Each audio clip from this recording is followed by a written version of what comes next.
Hey everyone, welcome back to Reptilian Kingdom, where we talk all things reptile. Today we're diving deep into the topic of brumation and what it is, especially for reptiles like bearded dragons like Gengar right here. We're right at brumation season right now, so we're gonna get a lot of questions here and there. First time owners or second time or even third time owners asking for help of why the bearded dragon is not eating, why is it not moving. They're wondering if their bearded dragon is very sick, infected, or is about to die. And we want to make sure that you guys are educated on why these things occur during this time. I'm no specialist, I'm just a reptilian hobbyist, but this is my experience with bearded dragons and brumation. So we know for brumation, it's similar to hibernation in some way, but it's not hibernation. Hibernation is more mammals going to a deep sleep in a warm area or try to find an area where they could just gravitate themselves in deep sleep, while we have here bearded dragons or reptiles in general, which are cold-blooded. As cold season occurs, bearded dragons tend to slow down their movements,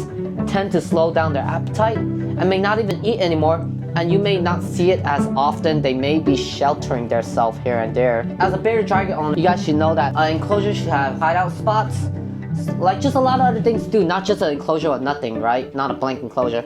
Like for this enclosure right here, we have Charizard, but we also have a big log for it to climb and all these other things. Not all my enclosure has that because it's a little too expensive to have.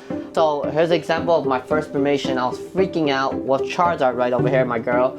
I didn't know anything about brumation. I had no idea reptiles brumate, especially with their enclosure already having their whole nice setup with lighting, food given every day. You don't have to hunt for your food. I was freaking out when I first got Charizard. I didn't do my studies on brumation. She just stopped eating, and I barely seen her. She was actually in our log, like hidden deep in there, and she wouldn't come out. There would be times where I'd take a peek and she's like barely had her eye open, just look at me and closing it back. And I was like, man, what happened? Did I give her some bad collard green, or did the dubia roach at the time when I wasn't breeding dubia roach, were they bad dubia roach? What happened? I started looking at forums, YouTube videos, and or Googling the answer, and I found out brumation. Reptiles brumate. So what I did with Charizard was I did not bother her. I still had her lighting set up, going on and off like the daily, the usual. But one thing I did do different is I stopped putting food in her enclosure like that. I would have one of my reptilian bowls like these guys. Sorry, this one's a little dirty. Where it's like I'll put like not the full amount of dubia roach I normally do, but I'll like just linger 2 dubia roaches here that are large to medium size. I'll just leave in this bowl because they can't escape. It's an escape-proof bowl. A little dirty right now, but you can get yours now. Link in bio at reptiliankingdom.com. And I'll just leave the dubia roach there, because there may be times where we don't know, or we're not staring at our dragons the whole time, where the dragon may come out. It may be a little thirsty or hungry, coming out of brumation just to eat a little and then go back into brumation. They're just gonna hide.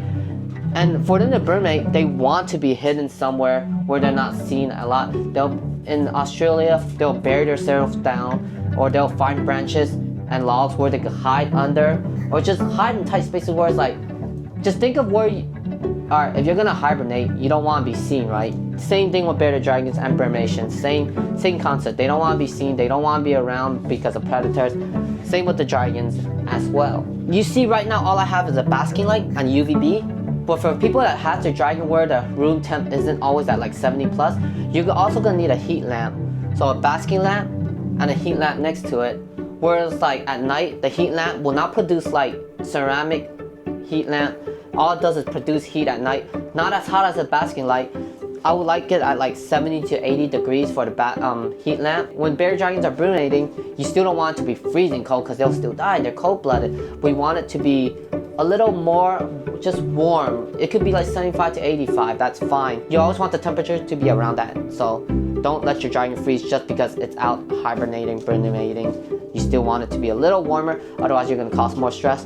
For brumating, just don't wake it up. Let it brumate, because if you're gonna wake it up, you're gonna get them stressed out most likely. They're gonna wonder why. You're kind of switching their cycle of life, their timing. Like they knew they're brumating for it was gonna be a long time period, and then you just wake up and it's like, whoa, what happened? Like Now they're stressing out. They're finding out their cycle again and what's going on with life, this and that. There's a lot of things that goes on with bearded dragon and their attitudes.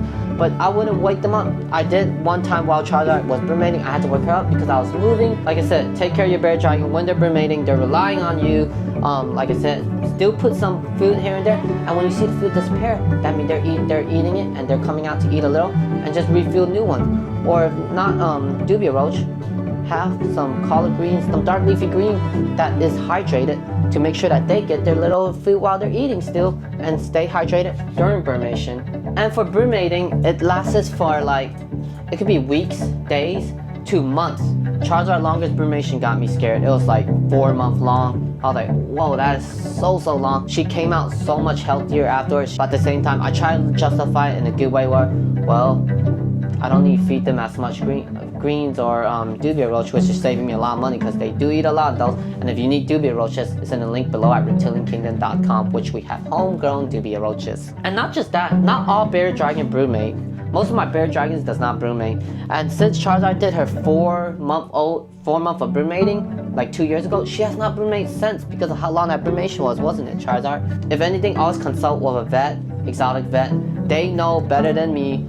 And yeah, if you're worried, bring it to the vet, bring it to the exotic vet.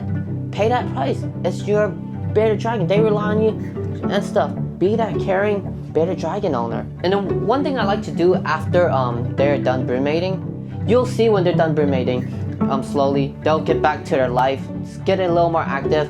They're more curious of what's around. Don't overfeed them the first day. Just feed them a minimum amount, like your little 2-3 dubia roach. Get them back in the form. As the week passes, you slowly gather them back into their normal daily habits so they get back used to it. Don't just go all in at once. Don't grab them. Don't hold them. Let them get used to it. What is it, Gengar? You need me to push you down? But yeah, I wouldn't hold them like a week into coming out of brumation. They're still trying to get back into their cycle of life. I know you miss your bearded dragon just like me, but you gotta give it time. They gotta get back to their lifestyle. That I hope you understand now what brumation is, and I hope you enjoyed this video. And if it was helpful, don't forget to give it a like, subscribe, and we'll see you on the next one. See ya, Reptilian Kingdom.